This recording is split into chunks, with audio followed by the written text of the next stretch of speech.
It is getting hairy on Friday Football Focus as teams scramble for CIF playoff spots. Lompoc is not only perfect, they haven't allowed a touchdown in about 2 months. Could St. Joseph find the end zone against the mighty Braves? The Arroyo Grande Eagles are soaring toward a Pac-5 title, but beware of dog. The Hounds of Atascadero are always a tough out. Santa Barbara celebrated an upset win last week over Dos Pueblos. Now the Dons try to punch their playoff ticket at Buena's expense. And Bishop Diego usually punishes their opponents, but would the Cards meet their match against the highly skilled Grace Brethren Lancers? Friday Football Focus is Heisman worthy. I'm Desmond Howard, and you're watching Friday Football Focus. Now, from the bleachers to the end zones, gridirons up and down the coast. From the largest sports team on local television. Live, Friday Football Focus. Hey, welcome to the weekend. This is Friday Football Focus. I am Mike Clan. The regular season is winding down, but the Lompoc Braves are still revving high. The undefeated Braves playing at a St. Joseph squad that did not figure to be intimidated by the Braves, despite what Lompoc has done this year. Friday Football Focus senior reporter Dave Alley was at tonight's game. He is live in Orchid with the recap. Hi, Dave. Yeah, hi, Mike. How are you? Hope you're having a great night. Had a big night for the second straight week. You sent me to the big Los Padres League matchup. Now, last week we had Lompoc, these Braves, taking on San Ynez, a game featuring two teams 7-0. Well, that one was all Braves when it was said and done. Lompoc winning by 45 points. That extended their LPL winning streak to 30 games dating all the way back to 2010. Flash forward to tonight, another big LPL game. We had a couple of teams tied for first place. Both Lompoc and St. Joseph, they entered in at 2-0. That meant whoever won this game tonight would be in the driver's seat to claim the outright league championship next Friday. Tonight's game marking just the third meeting between these two programs since 2005. St. Joseph looking for its first win over Lompoc in more than 20 years. Opening kickoff, ball goes to Lompoc's Shamar Savage at his own 24.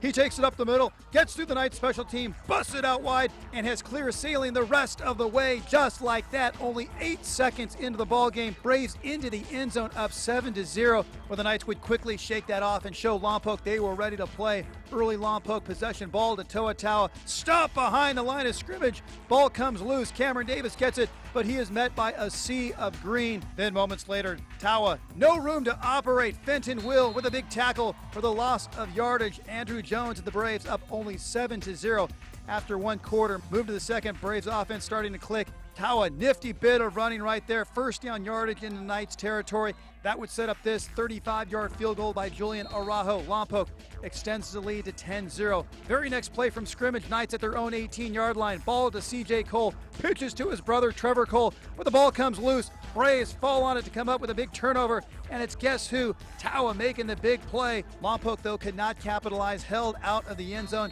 They'd have to settle for another Araujo field goal. Braves up 13-0. St. Joe offense would continue to struggle, but Lompoc would finally get theirs going near the goal line. It's Tawa putting 6 on the board. Braves up 20-0 there. Toa's big brother Vi, the former Cabrillo and Nevada star, liking that. Braves would lead it 20-0 at the break. Homecoming night at St. Joe. Alyssa Guzman, congrats to her, named homecoming queen. King will be crowned tomorrow. Second half action, Knights come up with their biggest play of the game. CJ Cole straight up the middle, gets through the Braves D and has a foot race to the end zone. He would take it 63 yards before being brought down at the 6-yard line, but the Knights were unable to take it into the end zone. They would have to settle for 3. Akadi Martinez field goal. Disappointment for sure for the Knights, and Dustin Davis down 20-3. Later in the third, Lompoc pretty much puts it away as it's Davis finding Graydon Adams in the back of the end zone. Another touchdown for Lompoc. It certainly wasn't easy, but Lompoc does it again, getting another win, beating St. Joseph 27-3. All right, make it 31 straight for the Braves. They move to 9-0 overall this season. They're 3-0 in the Los Padres League. The win does clinch at least a share of the Los Padres League championship. They'll go for their 7th straight outright league championship next Friday when they host arch rival Cabrillo. As for the Knights, well, they dropped to 5-4 overall. They're now 2-1 in the Los Padres League. They'll wrap up the regular season next week on the road at San Ynez, but I don't think that they're too disappointed. That's because they're 4-0 on the road so far this season, just 1-4 here inside J. Will Stadium. It's going to be an exciting final regular season finale next Friday. Can't wait for that. For right now, though, reporting live in Orchid, Dave Alley for Friday Football Focus. Back to you, Mike. Hey, Dave, real quick, St. Joe's, you look at the score 27-3. It's a little strange to say, but they played a terrific game. Hard-fought win for Lompoc. This was an extremely hard-fought game, and again, the score, a 24-point deficit or a differential. But I can tell you what, this was a hard-hitting game. I think the Braves knew that St. Joseph was going to come out and give them everything they had, and they certainly did. Besides that kickoff return to open the game, St. Joseph held the Braves to just 2 touchdowns. Toa Tawa, tough night for him. He did pick up 116 yards, but I'll tell you what, St. Joseph gave it everything they had, nothing to be ashamed of. The Lompoc's an extraordinarily talented team. I think the Braves know that St. Joe, a very good ball club, and both these teams, I think, are going to be well representative of the Los Padres League come playoff time here in a couple weeks. All right, Dave, thanks a lot. September 2nd, last time Lompoc has given up a touchdown. Amazing. San Ynez does not want a repeat of last year. In 2015, they were 7-0, lost the next 3 games, missed the playoffs. This season, Pirates were 7-0 until last week's lopsided loss to mighty Lompoc. Tonight, San Ynez trying to get right back in the win column at Pioneer Valley. As for the Panthers, the offense has been MIA. They have scored a total of 7 points in their last 3 games. Now 1 minute left before the half. San Ynez up 14-7. Pioneer Valley quarterback Matthew Garcia to Leo Partida Ruiz, who takes it inside the 10. Next play, Garcia to the corner of the end zone. Jonathan Salazar for the touchdown, and it was tied up at 14 at the half. Early third quarter, San Ynez quarterback and kicker Michael McCoy adds 3 points with a field goal at 17-14 San Ynez. Later in the third, Garcia bombing it downfield, going for Salazar, but Gabe Prendergast, he's caught plenty on offense this year. This time the interception for the Pirates. Next play, McCoy, the real McCoy, gets great blocking, and then see you later, Michael McCoy down the field for the touchdown. Pirates lead by 10, 24-14. Later in the third, Pioneer Valley kicker Edgar Zacharias adding 3 points to the Panthers, so they're within a touchdown at 24-17. First play of the fourth quarter, McCoy to Jasper Cadlick. Cadlick makes the catch. He's forced out of bounds. Next play, McCoy scrambling, keeps so many plays alive with his feet, and then he's going to find Travis Vreeland coming back to it in the end zone for the touchdown. And San Ynez moves to 8-1 on the season.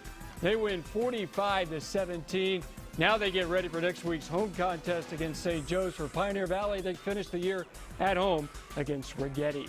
Well, from the Los Padres League to the Northern League, where Nipomo is trying to take another step toward a league title. The Titans looking to stay undefeated in league with a win over Morro Bay.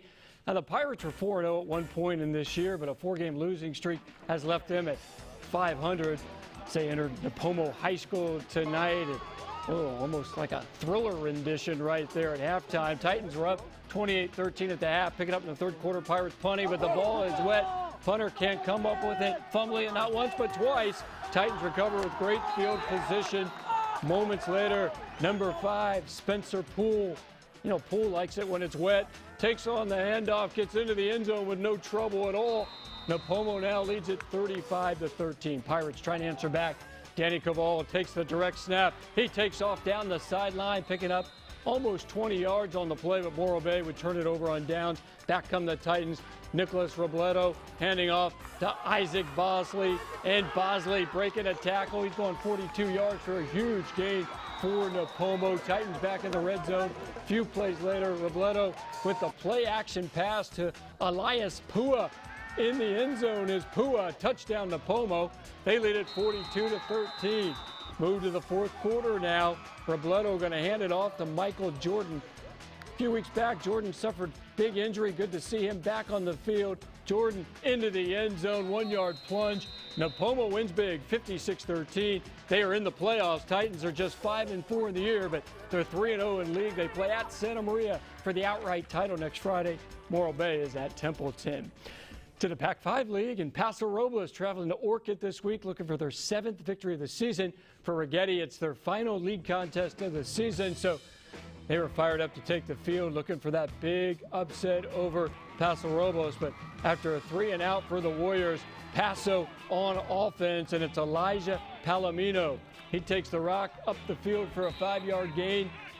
2 plays later, and it's Steven Schouten to Palomino again. Palomino up the sideline, moving the chains for the Bearcats. 3 plays later near the goal line, Nathan Garcia fighting his way to the 1-yard line, dragging his guy down, and then Schouten takes this one himself for the 1-yard touchdown. Game's first score.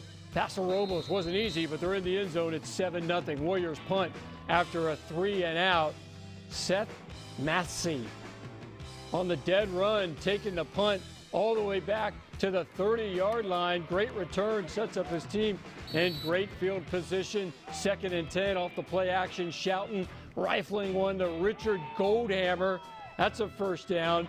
3 plays later, it's Nathan Garcia getting some points of his own. This time, it's a touchdown, 14-0. So the Bearcats defense doing their thing. 3-and-out. Offense couldn't get anything going for Righetti early. And then more special teams after that big return. Now this time the punt is blocked inside the 5-yard line. 3rd and goal. Palomino going to get the carry and the 6 points. Point after good. Paso up 21-0 with 3 minutes to go in the first. They would roll to a win. They moved to 7-2 overall, 2-1 in league. They beat Righetti 48-27. Bearcats going to play at Atascadero next Friday. Hey, speaking of Atascadero, the Hounds had a big game in Arroyo Grande tonight. It's even bigger because we had the Rooster there. Kevin Roos is up after the break with the highlights. Then later, Santa Barbara Dons could punch their playoff ticket with a victory in Ventura tonight. They're pulling off all the stops to try to get that victory. Highlights of this game at Buena on the way.